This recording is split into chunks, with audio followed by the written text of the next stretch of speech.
Welcome back to another episode of Everything is Public Health. Today we got a special show. We're going to be talking about critical race theory and how it applies to public health. I'm one of your co-hosts, Big Murray. We have the wonderful and beautiful other co-host, Dr. Linda Ray Murray, and our guest, Dr. Joseph Ben Levi. Before we start, today is all about Chicago. You see me with my Bears uniform on. We just lost to the Packers. Aaron Rodgers said some special stuff to us that really wasn't necessary. It really wasn't like, so be careful when you come back here, Aaron, because you might not play another game for the Packers after this one. You know you're trying to get out there. But I want to give a special shout out to the Chicago Sky.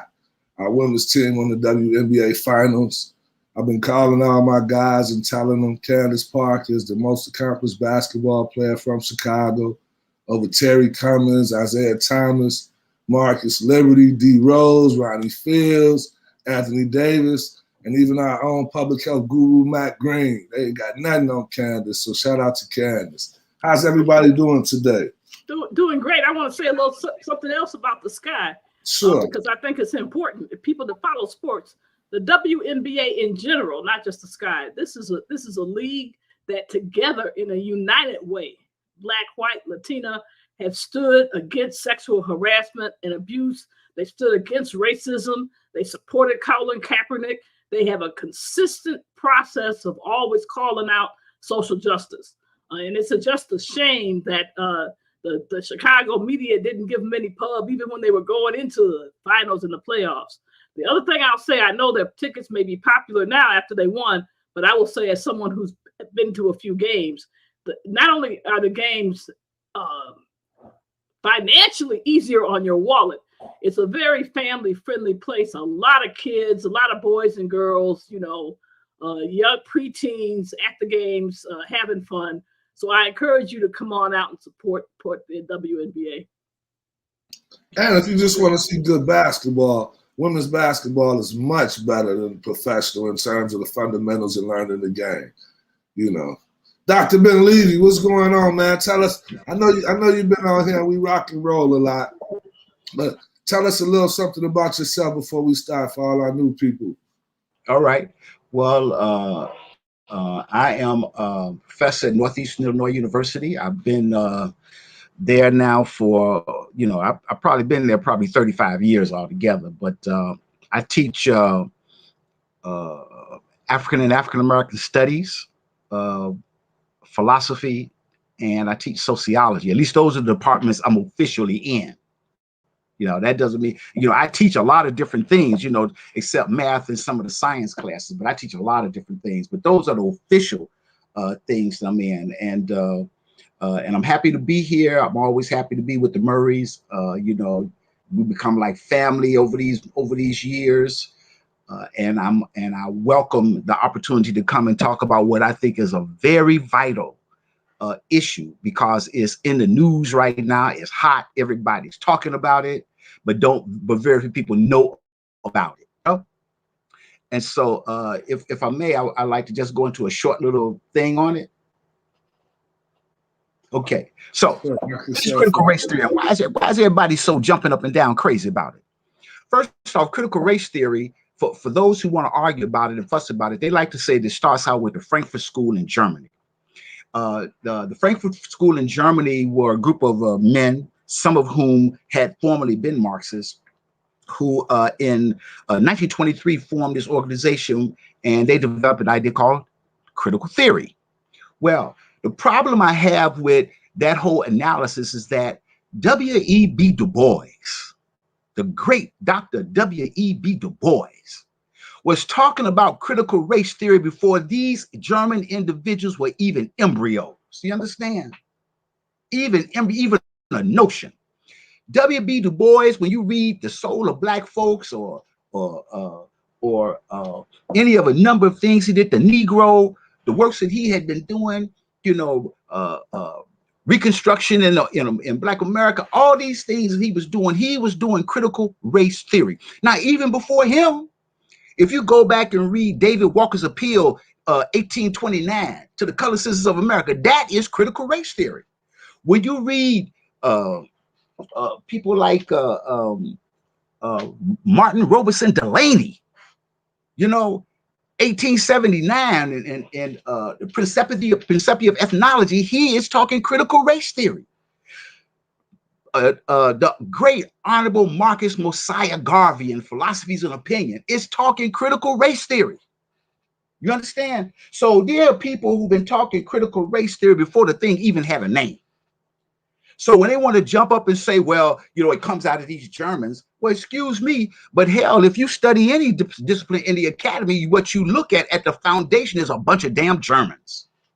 You know, a bunch of Germans are there. So I think that is problematic. Now, one of the things that's important to keep in mind is that as we view it now, critical race theory comes out of legal theory that was taught in legal schools. And I'd like to take you back to the late, great Derek Bell. Derek Bell, who was the first African-American to receive a tenure in the law school at Harvard Law School. He wrote an article in 1980, you understand, 1980, in the Harvard Law Review called Brown versus the Board of Education 2 and Interest Convergence. Now, what is interest convergence? What is Brown 2? Brown 1 said that they wanted to eliminate desegregation in schools with all deliberate speed. But in Brown 2, they argued that we need to do this interest convergence thing. Now, what is interest convergence? What was said was that, what White said was that if y'all want stuff, black people, y'all interests got to converge with ours, or else you don't get nothing. Well, what Derek Bell was talking about was that, you know, they never offered us anything anyway during the so-called civil rights movement. Now, and just speaking of that briefly, I want to throw at you this. Kwame Nkrumah, I mean, not Kwame Nkrumah, but Kwame Ture, Stokely Carmichael, when he and what's his name? Charles Hamilton, thank you. When they wrote Black Power, that was critical race theory. All right. When you're looking at people like Huey P. Newton, who is writing critical race theory. So Dr. Ben Levi, before you go on, imagine if we had a sixth grader on here watching. What would be the basic, simple definition that you would give to CIT before we go further, so they have a basic understanding? All right. I would, the basic thing is that critical race theory is a way of dissecting all of the avenues and aspects of society, whether you're talking about education, health, business, law, every field that is a part of the center of American society can be looked at for the way that it is using race as a means to keep black people down. And what critical race theory does is analyze all of that to expose all of the fallacies that exist in it that impact us that we always don't know about. So it's about telling the truth that's been buried and hidden and exposing it for what it really is, a bunch of basically lies that they've been telling people. And we want to expose, you know, those lies. You know, we want to get rid of the idea that Abraham Lincoln freed the slaves. You understand? We want to expose the fact that Abraham Lincoln was a racist and said so in his many, many speeches that they don't teach. We want to show them that the Emancipation Proclamation didn't free any black people. Them people freed themselves. And what he actually says at the very beginning of the Emancipation Proclamation is that X, Y, Z states and counties, they can keep all their slaves. But they don't ever show that in the schools.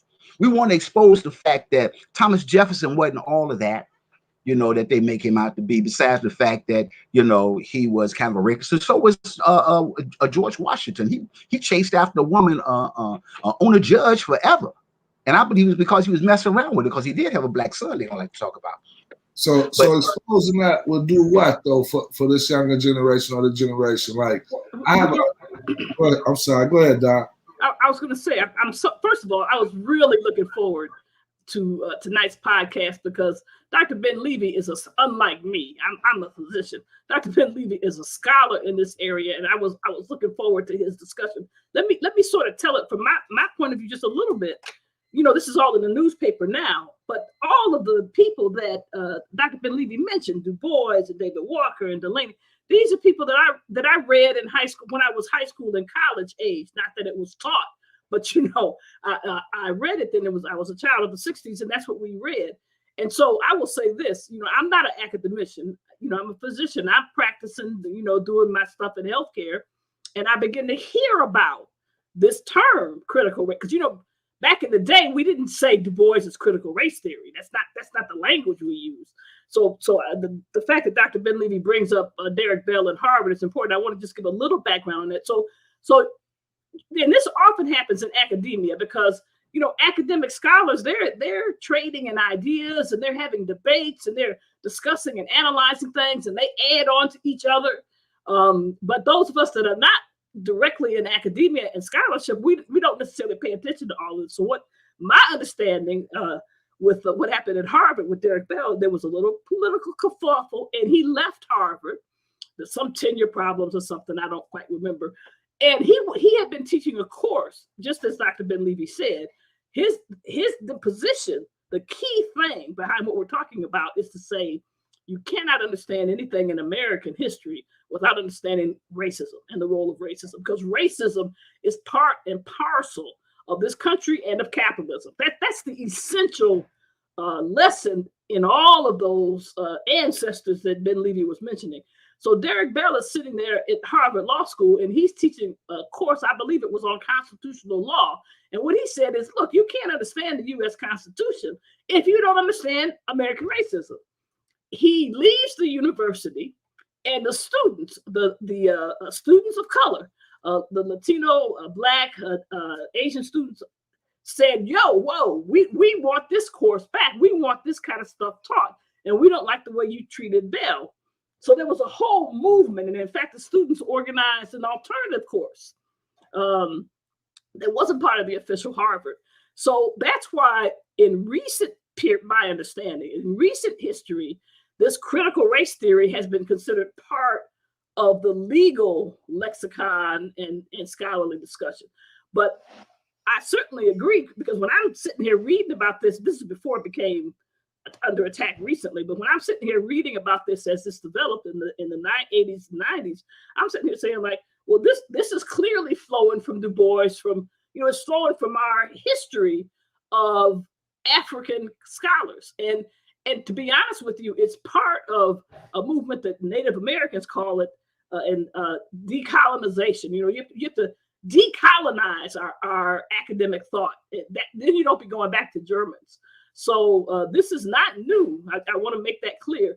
And it's part of and in fact, there's always little disagreements and stuff in people's philosophical outlook. I don't want to go into that because I don't understand it all. But the point is that this is part and parcel of a Black academic tradition, a Black philosophical tradition, if you will, that goes back generations. Please continue, Dr. Ben Levy. You're muted. Unmute yourself. Am I muted? Okay, let me unmute myself. Okay, good. In fact, what you were saying about the Constitution is true, because a lot of people don't read the Federalist Papers. The Federalist Papers written by John Jay, Alexander Hamilton, and James Madison are the foundational essays that deal with how they were going to put the Constitution together. And when you read them, you see they talk about Black people all through it. Because they had to figure out, how do we do this thing and keep these people, oppressed, but not say that that's what we're doing to them? How do we do that? And so in those essays, they kind of lay those things out. And what you're saying about, Derek Bell went through a lot, but there are offsprings for him like Kimberly Crenshaw, who came up with intersectionality. There is Michelle Alexander, the new Jim Crow. These are all other ways of talking about critical race theory. And the thing that I find interesting when people are talking about critical race theory is that a lot of talking heads I hear out there talking about it ain't read a damn thing on critical race theory. They don't quote a single authority. They haven't read Bell. They haven't read Stefanik. They haven't read Delgado. They haven't read Kimberly Crenshaw. But there's a guy named Chris Ruffo. Chris Ruffo is this white guy who went out there over a year ago and started pushing The idea that critical race theory was bad, oh, it's going to make you white kids hate themselves. You know, it's going to, we're worried about the way that they're going to tell U.S. history and this and that. Well, the truth of the matter is, from the time that we were little kids and we started going to school and learning how to say the Pledge of Allegiance, we were learning the lie. We were learning everything but our history. We were not learning the truth of what one of my late professors, Dr. Anderson Thompson, called. We learned a lot about I Love America Negro history. All right, we didn't learn about, say, Anna Julia Cooper. We didn't learn about Pauline Elizabeth Hopkins. You know, we didn't learn about Ida B. Wells from Chicago. We really didn't learn her, but they'll give you certain heroes. I always tell my students, there are heroes they give you and there are heroes they don't. And we're going to learn about the heroes that they don't give you. And that's really, really important. And there were a lot of Black women in the 19th century because we don't study the 19th century like we should. In the 19th century, we're saying some dynamic stuff. Maria Stewart, she was dynamic. But who's ever heard of her? All right. So we got all these types of people that we really don't get a chance to interrogate, you know, and look at. I mean, I'll give you one historical example right quick. We never learned in school how Thomas Jefferson acquired the Louisiana territories. How did he do it? He just went over and Napoleon said, here, you can have it. No. What was the catalyst? The catalyst was in about 1789, a group of Africans down in Haiti whipped the most powerful nation on earth, France. And when I tell you this, you'll understand why they keep sending the Haitians back.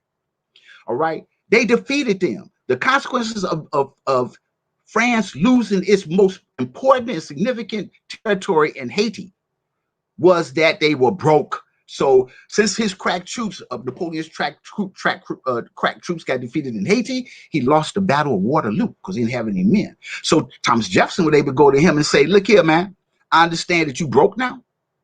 Well, let's make a deal. Why don't you give us, we'll buy the Louisiana territories from you for a measly fee because we know you broke and you got all them women and you're trying to be a player, you see. So why don't you just go ahead, give us that territory and we'll make all things nice. And Napoleon did because he needed the money.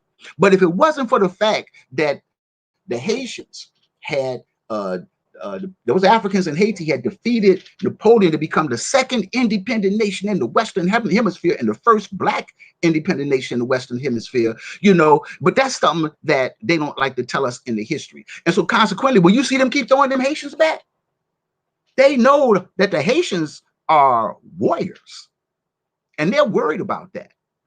But again, these are things that they don't tell us. And this is part of what critical race theory interrogates. When you're looking at, let me tell you something. When we're looking at the healthcare and stuff like that, Dr. Frances Cress Welsing in the ISIS papers was covering some of these same ideas. And she was from Chicago. And so, you know, we need to really kind of look at these people. Ida B. Wells talking about on lynching. Ida B. Wells did her work with Black migrants coming up from the South at the Carruthers Center for Inner City Studies on the South Side. And she knew Jane Addams, but I found a lot of my social work students never even heard that. And I'm like, how can you be in social work and you never heard of Ida B. Wells and the work that she has done? But you know all about Jane Addams and what she did at Hull House. Hell, if they're going to tell the story, tell it all. And one of the things that critical race theory argues is that we need to tell the whole story and quit telling these half stories. You understand? Or no story. You know, to have what they like to say, we tell feel-good stories. And here's another example: epidemiology. Epidemiology didn't start with that white guy over there in England. Epidemiology started on the slave ships that had captured Africans on them, making their way across the Atlantic to this. To the Americas, as they were called. They were studying the impact of epidemics and diseases and stuff there, and they were learning things about that, you know.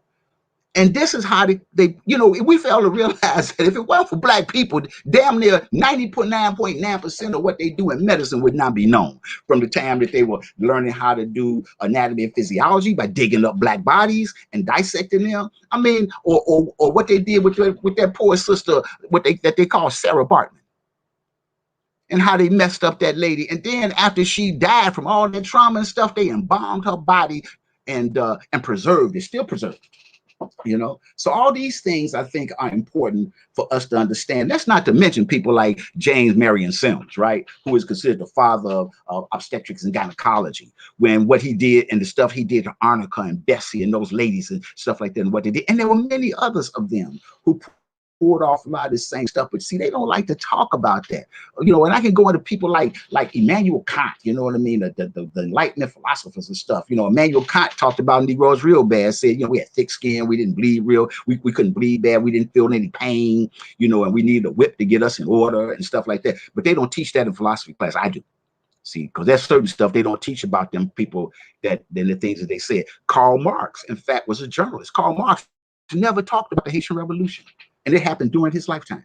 Why is that? See, that's what they call in philosophy argument. It's the Latin term, argumentum ad silentio, which means the argument from silence, which essentially means if we don't tell you, you don't know. And basically, they don't tell us nothing, so we don't know. And they ain't trying to know, because when they get encounter stuff like that, that creates what they call cognitive dissonance. You know what that is? Cognitive dissonance is that when they run into a person like myself or Dr. Murray, and we breaking stuff down, that is just like, y'all ain't supposed to know that. How do you come up with knowing this kind of stuff? And it messes with their mind. It messes with the way that they think and perceive the way they think we're supposed to be about these things. And when we come out and essentially do intellectual dissection of their minds, or what the late Dr. Jacob Carruthers used to refer to as intellectual warfare, then all of a sudden now there's a really big deal, because you see, battles are won in the mind before they won on the battlefield. I agree. So Dr. Murray, just real quick, based on that last comment he was saying, with folks believing, saying this is what we think how you all should be, or this is what we think you all should want. How does that translate into the problems with infrastructure around healthcare? What does it? I think it's a direct connection. So we have to understand what the brother is saying.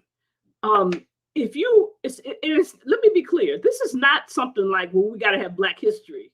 I mean, we have to have Black history, but I mean, it's not like, well, tell me about some Black heroes because you told me about white heroes. It's more deep than that, which is what Levi is saying. You have to understand how it's related. Haiti's still suffering from the fact that they had a revolution, but even that whole process is part of a European war, the 7 Years' War. And so, for example, let me just give you a couple of quick examples. One, I just want to comment before I forget. Henrietta Lacks, which you may have heard about. This is a sister who died in 1951 at Johns Hopkins from cervical cancer. And her cells were taken, which was routinely done in those days. They didn't ask nobody nothing. Her cells were taken, and they have been able to be grown in labs, and they've been used for lots of different kind of research. But that's not why I'm mentioning it. Her family recently has gone into court, her grandchildren, to file suit. So you may have heard it in the news. But the WHO, the World Health Organization, has just given her a major award this past week to honor her and other women, African women and other women all around the world who contribute to science without getting any credit, and in large part because they're victims of oppression. So she just got a major WHO award. Bristol, England just unveiled a major life-size statue of her. Of course, in this country, we ain't doing nothing. The other thing I wanted to say again, there's a new book that's out called Maladies of Empire: How Colonialism, Slavery, and War Transform Medicine. This is by a historian called Jim Downs, and he goes and documents how so many scientific achievements were done misusing, now, many were done because Black scientists helped, but many also were done because Black people were used as part of this, and other poor people. So we have to understand that in public health, and what he said about epidemiology, they wanted to make sure that more of those slaves lived, because this was money to them, and not that they cared about their health. So they're bringing slaves from Africa. They want enough of them to get to the Western Hemisphere because they're trying to make money, and so they kept careful records of what happened, who survived, and all that kind of stuff. So what this means for us in public health, those of us who believe in what we call the eco-social model, where we not just talk about social determinants of health. Those are important. Do you have transportation? Do you have health insurance? Are you homeless? Those are important things, but those are really the intermediary factors. The real root causes of health and disease are what we call the structural factors. So the Electoral College, for example, is a structural problem with why Black people are dying early. It was set up that way in the Constitution. That's why we don't have real democracy in this country. The Homestead Acts after the Civil War, they might not say we're not going to give these to Blacks, but if you look at the records, I don't want to quote the wrong numbers, thousands of white people got this land. It wasn't free land stolen from the Native Americans, and a tiny fraction of former slaves got it. So the country is built on these rules and regulations and institutions which are developed and wedded to racism. Brother Cedric Robinson talked about racial capitalism. I think Black Reconstruction is an excellent book on racial capitalism, how racism and capitalism grow up and intertwine together and reinforce each other. So for me, as a public health person, I'm not as carefully read as Brother Ben Levi, but I do know this, that what makes people healthy or sick depends on these structures. How are the countries formed? Do we have paid sick days? We have almost 50,000 people die every year in this country from flu. And one of the reasons that is because people can't afford to stay home when they get sick. So we don't have mandatory paid sick days like so many European countries do. So that these are what we call the structural factors. And so racism is one of those. And what people that are against critical race theory, this is not new either. They don't want you to know nothing about our history. They want you to believe the American lie, okay? That they came up, Native Americans, for example, were not some strange, ignorant savages. They had very highly sophisticated cultures all throughout North America, Central America, and South America. And the Europeans were so out of it, they didn't even recognize the kind of advancement that these societies represented. And they just came through and basically committed genocide. So this is really part of public health. And we shouldn't get confused or hung up by this recent label, critical race theory. All these ideas are still flowing from the same fountain, and we're still having the same debates. How do you set up a society? How do human beings work together? Do you work together in a way that causes division and disease, or do you work together in a way that causes well-being and health? Those are the choices we have. So let me ask you this. Is even naming it critical race theory, knowing that word race is going to trigger good and bad emotions of people in this country? Should we discuss it in a different way? Should we be discussing like human rights and equality about what's right? We should be discussing human rights, but we cannot avoid the word racism. Okay, I'm not so worried about this jargon. In my area where I work, the legal area are the ones that use that term critical race theory more than any other. So in sort of the areas I work in, I know what it is, but we don't usually use that. Historians, other disciplines don't use that particular jargon. But whatever you do, if you start talking about racism, which is what we have to talk about in this country, you're going to trigger people that are against that. So because that to call out racism challenges the underlying beliefs of the United States of America and so much of the Western world anyway. But let's concentrate on the United States. So anything you do to challenge the American myth, we're the most exceptional country, we're the greatest country, we cross. This is essentially what the white man's burden is about. The notion that white people are superior to everyone else in the world, and their role in the world is to go out and civilize the rest of us. That's their worldview. And any view that tries to decolonize that view, that talks about critical race theory, tries to say racism is embedded in this, any view like that, they're going to react to. And you know what's interesting when you say that, and I want to share some ideas on some of the things you said that I agree completely with, is that nobody's talking about critical queer theory. Nobody's talking about critical white theory. Nobody's talking about critical disability theory. Nobody's talking about critical Latinx theory. But critical race theory all of a sudden raises this kind of alarm that's happening, because as you said, Dr. Murray, you're right. You know, whites are worried about maintaining white supremacy. And if the first place where, again, they want to maintain that is in the mind. I mean, back in 1760, in Richmond, Virginia, they were training black kids who were indeed slaves, but they were teaching them in the schools about the importance of being a slave and how important that was. You know, that while your life is bad now, of course, you'll get your reward in the sweet by and by, and you're going to go to heaven. And they were training white kids in the schools that they should pride themselves on being slave owners, pride themselves on their whiteness, pride themselves on the importance of them having supremacy over the blacks. I mean, this is all stuff that's well documented. So going back to something that you said, I thought was important. I always think about this when I think about Henrietta Lacks. Henrietta Lacks is a superwoman. Henrietta Lacks was a superwoman. Anytime you do not die, that says a whole lot. I mean, we could go real deep into that whole thing.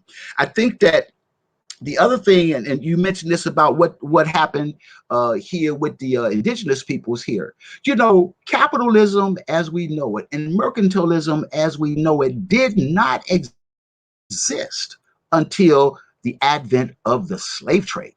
It did not exist. The West didn't have that.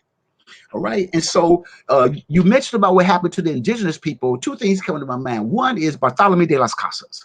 The Reverend Bartolome de las Casas was this priest who came along with Columbus on his first voyage here to the Americas. And in his book that he wrote, which was an eyewitness account called The Devastation of the Indies, if you read that book, you'll be like, what kind of savages were these people that could do that to those folks like that? All right. And another thing, if you ever get a chance to see it, Raoul Peck did this excellent 4 series documentary called Exterminate All the Brutes. And it is powerful. It is powerful because it really shows kind of what they did. You can't watch all 4 of them back to back. You got to take I'm going to tell you right now, you got to take a break between the episodes because you will lose your mind. You do. Yeah, you do. You have to take a break because it's just so horrific, but it's true. You see, because truth is painful like that. And so what, you know, generally a white academia doesn't want you to do is to know the horrible truth.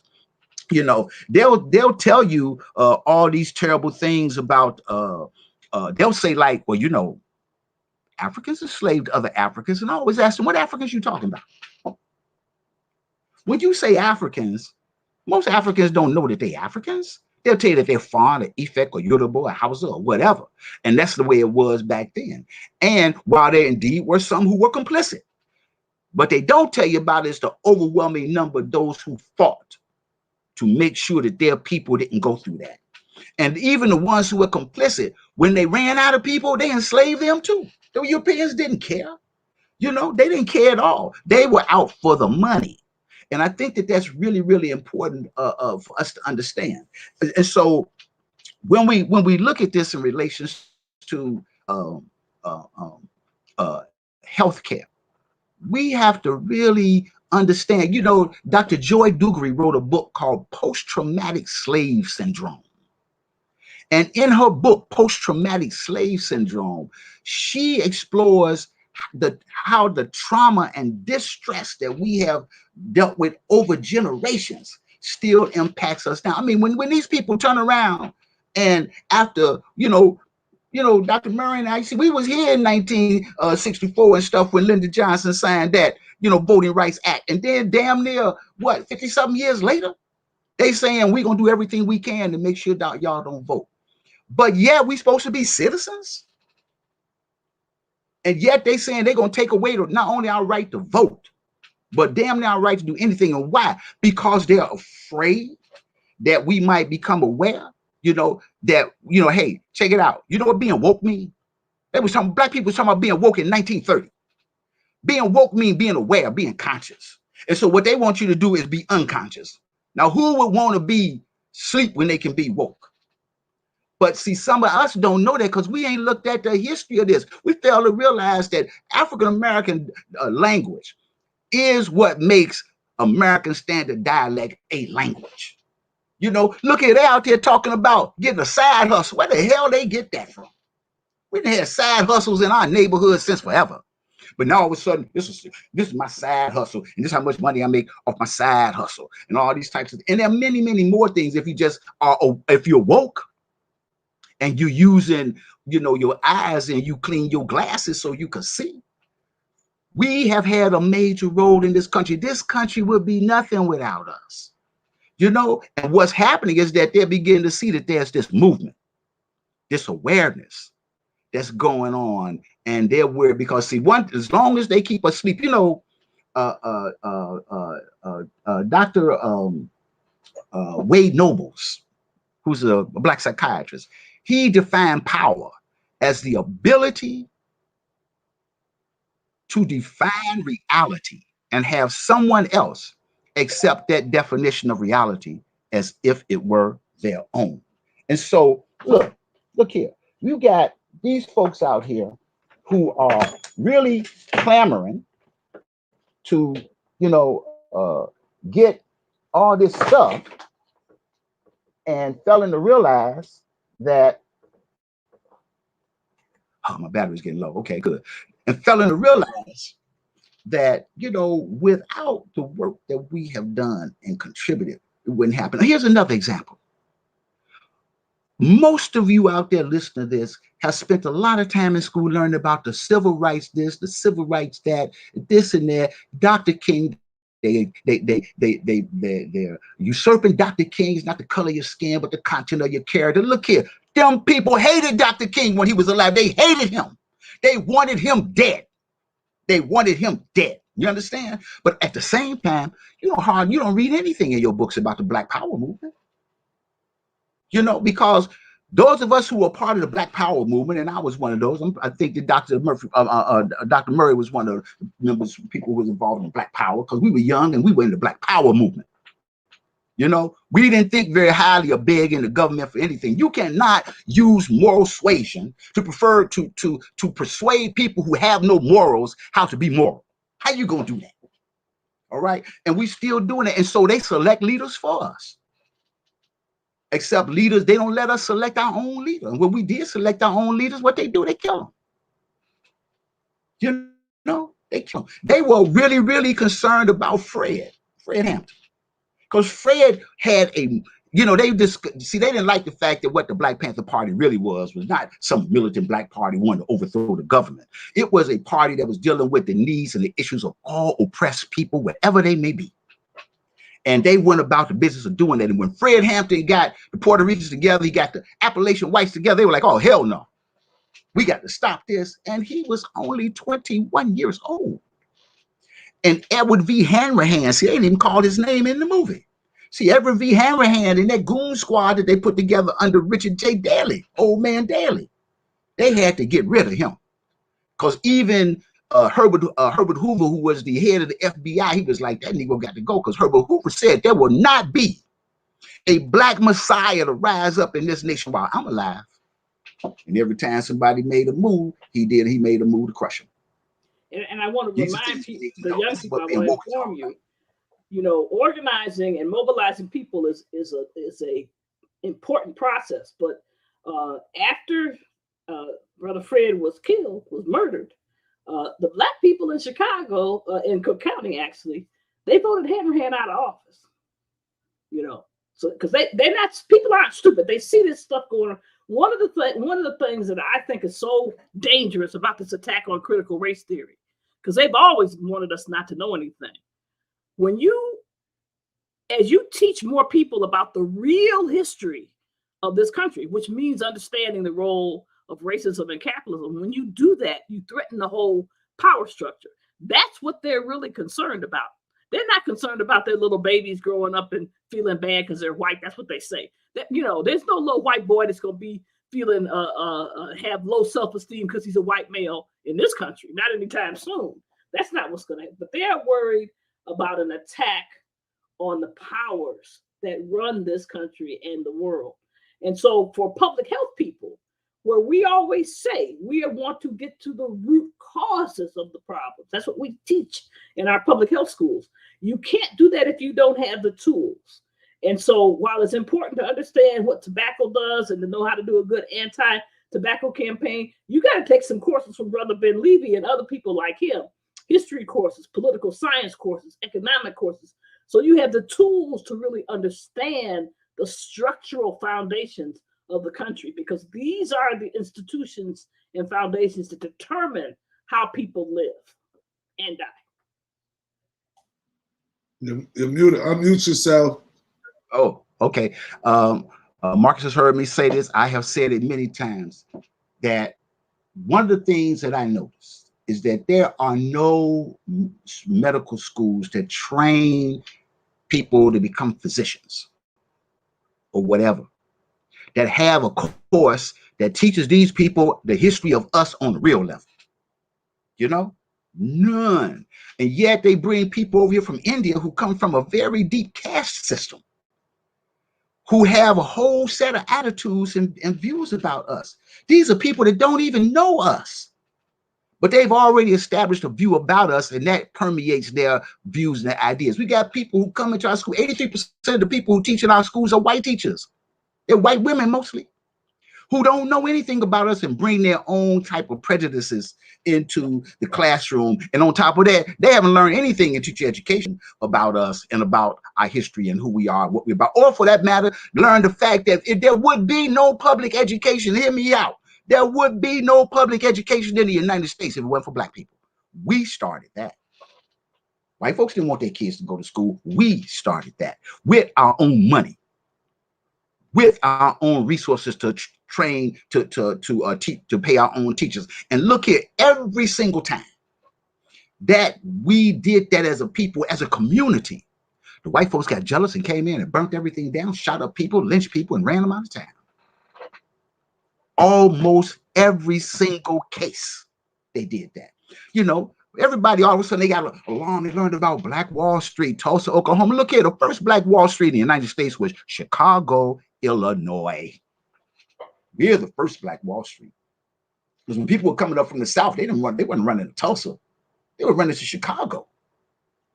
And built this thing here in Chicago that now is the cool neighborhood to live in called Bronzeville. You understand? But that was the Black neighborhood here. And we had our own banks, we had our own business, we had all kind of stuff, on movie theaters, on clubs, and all that kind of stuff we had going on here in Chicago. Chicago has always been the hub of movements. Always been the hub of movements. When you're talking about Black people doing stuff and making stuff happen, Chicago has always been a hub. I'm not taking anything away from New York, because, of course, you have Marcus Garvey and the Universal Negro Improvement Association and African Communities League. I'm not taking anything away from that. I'm talking about, but here in Chicago, we had all the stuff going on. Chicago has always been a powerful hub of activism and activity and education. You understand? I mean, there are people who still got a problem with the fact that DuSable, Jean-Baptiste Point DuSable, was the one who was the founder of Chicago. They still want that white man, John Kinsey. You understand? You know, there are people who still got a problem with knowing that the South Lakeshore Drive is DuSable Lakeshore Drive. And don't even know who the hell he is. He's not being taught in the schools. He's not being taught in the schools or how important he was. And he was a Haitian. Right? So all these things are important, but yet understand I got a book here that talks about how Black women during the enslavement period in the United States were super instrumental in helping to cure people and finding remedies for all kinds of stuff. It's a man by the name of Onesimus. Onesimus was the slave of a man, a Puritan minister named Cotton Mather. Onesimus should be called the father of inoculation for what he did with smallpox. But do they give him a hell? They don't even teach him. I mean, these are the types of things that we need to know in order to understand the roles that we have played, good and bad, in public health. And why it's important for us to know, because see, when you're aware, when you know something, that means you need to do something. You know, when you don't know, you can't do anything. And so the name of the game is to keep you in the not know, to keep you sleep. I can't never, whenever I heard, oh, they talk about this wokeness stuff, what the hell, you want me sleep? But if you sleep, then they can do whatever they want to do to you. See, they can do a brain transplant on you while you sleep. You wake up one day, you have a whole nother mindset.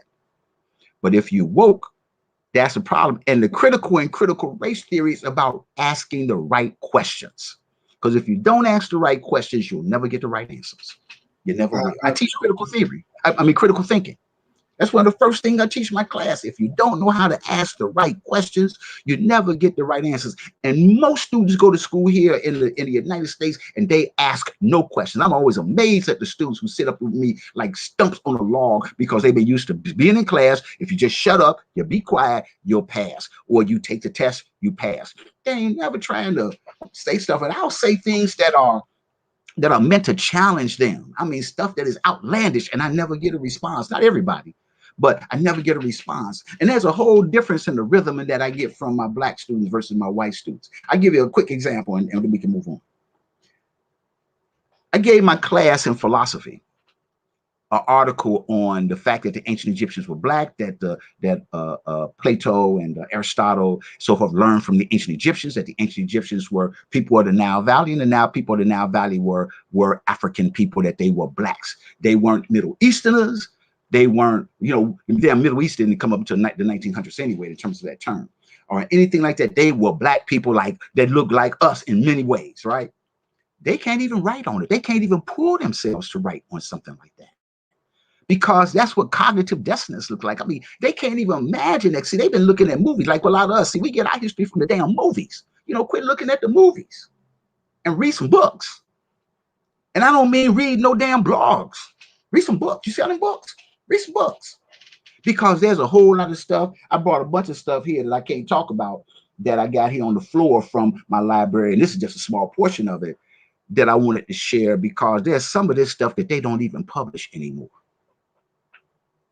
And that's by intent too, and how they setting up curriculum. So I'm just saying, that there's so much that we need to know to understand to see not only our role in public health, the good and the bad, but also what it is they're striving to do to make sure that we continue to get sick and sicker and sicker. You understand? Because part of it, as Dr. Francis Cress Welsing would have argued, is that it has a lot to do with genetic annihilation. People are looking around and saying, there really aren't a lot of us around, but it's a whole lot of them around. No kidding. There's always been a lot of us around. But we live here in the United States, and because we are a minority here in the United States, and it won't be long for that, we see ourselves as being challenged. But, I like to tell people all the time, I traveled on the continent of Africa a lot. And whenever I'm on that flight crossing the Atlantic, there are a whole lot of white folks going to Africa, and they love it. They love it. They love Africa. They love them Africans and stuff like that. Going to the Caribbean, they love and being around all them black people and stuff like that, and how much they enjoy it. And then they come back here and be stupid. So let me ask both of you all this. Both of you all are teachers. Both of you all are professors. In a short, simple way, what can we do? What can you say to encourage young people? Because, our revolutions and movement starts with the young. What can we say to them? What's the fight? What's the next steps? I think Dr. Ben Levy said this a minute ago. The first thing you need, in fact, I have it on my wall. This is my favorite quote from Brother Malcolm. Thinking can be dangerous, but you have to learn to think critically. Ask the critical question. Ask, why did that happen? Why didn't this happen? That's the first step. And then as you ask those questions, you will find your way to books to read about them or articles to read about them. And that's the second thing I would say. So I would say, no matter what area you're working in, if you're doing a paper for school or If you're working on something, you're a public health worker, you're working on something on the job, find out the history of the problem that you're talking about. Keep going back and say, what happened before that? What happened before that? What happened before that? And as you do that, you'll get a richer understanding of what we're dealing with. So that's the truth. Ask questions all the time and read books. Let me just say one thing that I hope ties up with some of the things we were saying earlier. One of the things that, you know, when I was a little girl, one of the things that I could never figure out is, you know, they talk about the Underground Railroad. I could never figure out how did people go on the Underground Railroad all the way from deep Mississippi all the way to Canada, you know? And so as I grew and kept asking that question, Harriet Tubman was in the Eastern Shore of Maryland. She's 100 miles from the Mason-Dixon line. What happened in Mississippi and Florida is there was a Southern Underground Railroad. They don't tell you about that. There was an Underground Railroad that went to Haiti. Haiti was an independent country. They went to the Caribbean islands as they had more ways of maneuver. They went to Mexico. Mexico abolished slavery before the United States. So you had an Underground Railroad that went to the South. And if you remember that 95% of the Africans who came in the transatlantic slave trade, 95% went to outside of the United States, to the Caribbean, to Mexico, Central and South America. Only 5% ended up in the United States. So when you have that kind of, just asking that question, then you realize we're cut off from 95% of our brothers and sisters that are speaking Portuguese and Spanish, by the way, you know, and that has to do with keeping us divided and not understanding our true history. So that's what I would say. Ask the questions, and then don't be afraid to read history. Don't be afraid of a book. It doesn't have to be a peer-reviewed journal. You don't have enough time in a peer-reviewed journal to go through all of the things that you need to understand. So don't be afraid to pick up an actual book and read it. That's right. Yes, ma'am. I thought that was an excellent point that you made, because not enough of that is done, nor is it encouraged. You see, because a lot of what we've been engaged in is deflection. You know, our people are being deflected by unreality TV and crazy TikTok and Snapchat and all these other things. And I'm not saying that that's not important, but look here. In 1968, I was a junior in high school, and we protested to demand to have Black studies and Black history in our high school classrooms. And we decided to walk out all over the city and go downtown and protest in front of the Board of Education. And we didn't have social media the first, but we did have this, didn't we, Dr. Murray? We did have the grapevine. And see, and we could talk through that. We could tell people what was up, and they would know what was up. And even the teachers wondered, when we got up and walked out at a certain time, they wonder where y'all going, what they're gonna do, suspend all of us. And we went downtown because we had a man named Benjamin Willis was his name. And in the schools we had these things called Willis wagons. They were like trailers that they put all in the playground, schoolyards and stuff that was hot in the summer, cold in the winter, where we had classes because schools were overcrowded. And we went down and protested that, but we were also protesting the need to have African American study, Black studies in our high schools, you understand? And we protested, we got it. We wanted more Black teachers. We protested as a unit, we got it. All right, maybe not the best all the time, but we got them. And even here, believe it or not, in the state of Illinois, Maddie Hunter, who was the one of the representatives here in Springfield, she passed a law where they were supposed to teach Black history in the schools, at least have one class in it throughout all the schools of the state of Illinois. That was back in 1989. How often have y'all heard about that? Because see, a law is only as good as people who use it and try to enforce it. And I have been a part of several movements over those years to enforce and try to have African and African American studies curriculum put in the Chicago school system. And for one while we get it, and then they get rid of it. When Barbara Bird Bennett was in, she put together, and I was a part of it to put together this dynamic curriculum for the Chicago public school system. But of course, she got in trouble and she was out. And when she was gone, they dropped it. They had one for Latin and Latinx too. Beautiful curriculum. We go tell the whole story. Like this curriculum we put together did not start with slavery. We went all the way back. We talked about it in Homer and stuff where Memnon was there. And if it wasn't for Memnon, the damn Trojan War would have never been won, you know, by Achilles and them. We talked about all of that. Went back to ancient Egypt and showed that they were a black civilization and African civilization. We covered all of that. But when she got in trouble, that was over. So again, this is a big problem. In fact, here in the state of Illinois, it wasn't until this year in January that they put in a law that said that courses in African American studies should be taught at every state-funded university. All right. So, but then we used to have a whole program. Now we get departments or sub programs in a department. You understand? That's a subtle move that they've been doing to get rid of it, throw it under some that they call like multicultural studies. I'm like, what the hell is multicultural studies? And if there is a multicultural study, whose culture is on top? Whose culture has? That's what they do, man. I wish we had more time. We pushing it. We pushing it. So before man, I appreciate you, Dr. Ben Levy, and always with you, man. It sounds like we just need to step up, get more educated, and get involved. 15 seconds before we get out, 15, 20 seconds. Dr. Ben Levy, what would you like to close with? And then we'll go with you, Dr. Murray.